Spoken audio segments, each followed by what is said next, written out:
Slobodan Vuk, izjemna tekma v Mariboru, predvsem izjemen začetek srečanja tudi z dvema vašima goloma v prvih 20 minutah. Ja. Aha, kar poje. Kaj ne rečem, vsako gostovanje v Ljudskem vrtu je težko, tako je bilo tudi to.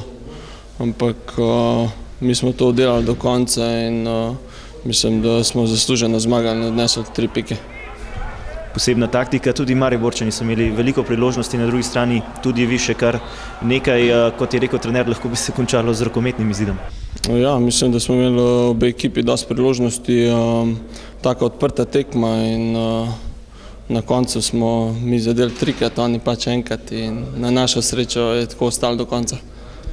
To bo verjetno posebna zmaga tudi v vaših karierah, radi se boste spomnili na to tekmo.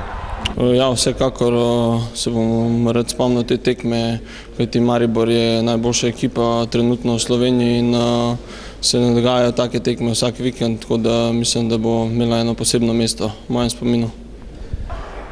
Zaigrali ste, dosegli 2 gola, zares imenitno. Ste pričakovali pred tekmo, da boste v prvi enajsterici in da boste dobili toliko priložnosti?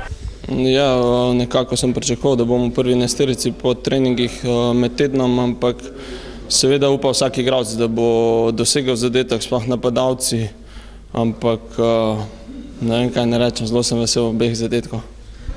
Pomembne 3 točke, Kopru ste pobegnili na 3 točke prednosti in imate tudi tekmo manj, torej držite trdno to 3. mesto.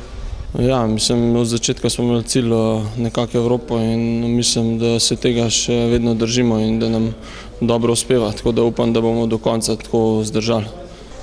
Kaj pomeni ta zmaga za ekipo, za naprej, za spomladanski del sezone? Ja, mislim, da pomeni zelo veliko za našo samozavest, da smo videli, da lahko igramo tudi z najboljšo ekipo trenutno in mislim, da moramo samo tako nadaljevati tudi naprej in da bo rezultat prišel. Najlepša hvala, srečno. Hvala lepa.